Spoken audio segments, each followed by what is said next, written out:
Hi guys, thank you for joining us for another episode of Salon Noah TV. My name is Fonnie. I'm owner here at Salon Noah. Okay, great. And I'm Nicole J, manager here at Salon Noah. Okay, so today's topic is going to be hair loss. Yes, hair loss. That's a deep topic, guys. It is deep. No, it's definitely deep. So, when it comes to hair loss, there are multiple different things that can lead to it, right? Yeah. So there are different types of hair loss. The technical term for hair loss would be alopecia. Alopecia. That's the technical term for hair loss. So, when do you think would be a good time to go see a specialist for hair loss? Yeah, definitely. The time for you to go is when you actually see hair loss. When you're actually seeing it. When you look in the mirror, sometimes you can feel your hair. Right. Like some people feel their hair and they knew their hair was thicker. Like you just know it. You're like, my hair is so thin now. I think that's one way of knowing. Like just you as the client or as a stylist, you're telling your client like there are some changes in your hair.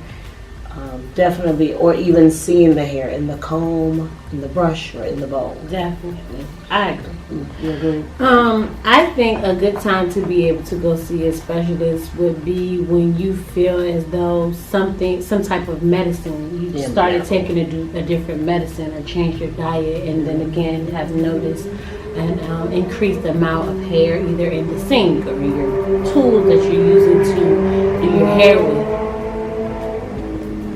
Those are things that you want to be able to check for. That was crazy. Definitely, I would say the medicine, even after you've had a baby. Definitely. Yeah, some people can lose their hair after having a baby, or while you're pregnant. This is true. Yeah, any type of hormone change can affect your hair loss. Mm-hmm. For sure. And with people that are pregnant or have had babies for the postpartum alopecia, it usually happens somewhere around the 3rd to 4th month. After having a baby? After having the baby. Yes, I would agree with that. After having the baby. So, and it's definitely become way more prominent now than it has been in like the last at least 10 years. So definitely make sure that you go. I think a way of being able to help with prevention would be to be able to get your treatments and things like that to build up the strength in your hair. Yeah. Definitely making sure you have a good healthy diet to strengthen your hair. That way when you do experience it, if you do experience it, you could possibly lose less than the average if you were not doing those things. I agree. Now let's talk about traction alopecia. Okay. So the alopecia, meaning the hair loss, is brought on by the tension in the styling. Right. Being a master braider, I hear this a lot. Oh, my braiders took my hair out. Yeah, people say that a lot. Say it a whole lot. Your braids took my hair out. I went to the braid shop, they tore my head up. That braider did too much. I can't get braids, it messed my hair up. Yeah, they run on. They do. They I'm not gonna lie, they tear the braiders down. Yeah, they do. Well, let's go and clear it up. Yeah, they do. Let's clear it up today. So, in order to be able to make sure that you are not a candidate of hair loss after going to see a braider would be definitely to make sure that you're seeking out a braider that's not going to pull your hair out. Yeah. If that person has a history of snatching edges, don't sit in a chair. Yeah, don't. You know, I have an amazing braider, but everyone doesn't. Yeah, everybody does it. Also, making sure that prior to receiving your install, that you get your hair treated. Yeah, you have to make sure that your hair, because you have to make sure that your hair is treated. Specifically because while it is in this protective style or in this style, you want to make sure this is protected prior to, so that while it's in the style and the bonds are breaking down, the moisture is breaking down. The strength is breaking down. You give it a leg to stand on. Yeah. So you definitely want to make sure that you get, your hair treated, so that way you become you have less chances of becoming a hair loss candidate for traction alopecia after taking out your protective style. That's going to be major. It's a major key. Yeah. No, I definitely, in the moment that I would say that you feel like there is a hair issue, go see your stylist. go to a hair loss specialist. Absolutely. You can go to a trichologist. Definitely. You can go to a dermatologist. And you can go to a trichologist practitioner. There's different levels when it comes to dealing with hair loss. Absolutely agree. So you have to at least, it's just like when you're in school.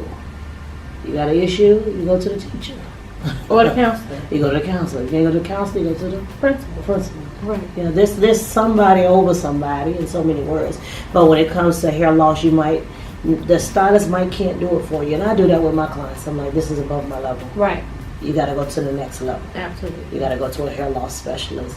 But as a stylist, I can recognize that there is some type of issue. Mm-hmm. I'm just not qualified to diagnose that. Absolutely correct. Yeah. Absolutely agree. And also thinking about stress. Yeah. Oh, yeah, stress. Definitely thinking about stress.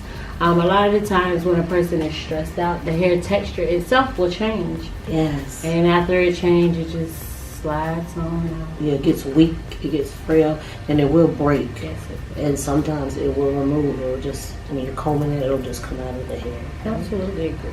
So I hope that these few things help people with understanding hair loss and when to go see a hair loss specialist. Yeah. And actually, we could give a couple of things that a hair loss specialist could do. Yeah. They could do radiation. Yeah.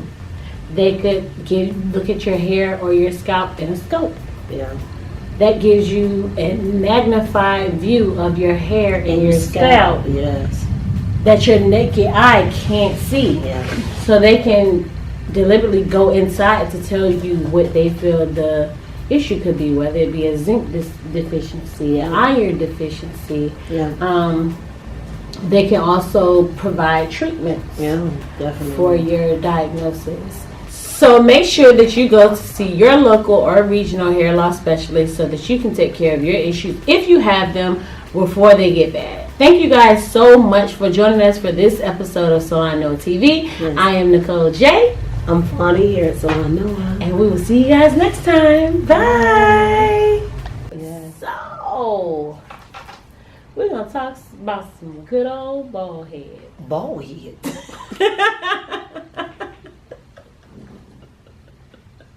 It never fails. Every time something happens. Oh my God. Where did she get that from? What's wrong with you? What's wrong with this child? Full of no hair prior to or before you go see the stylist. You keep thinking about the bald head. I said it differently. I can't do it. I can't. Lord Jesus, I can't get that thought out of my head. Why, Lord? This thing ain't number straight bloopers. Especially information and just blooper it out. We can make sure that you. What are we going to do? We can't do it. Okay, one last time. Okay, one last time. You can do it.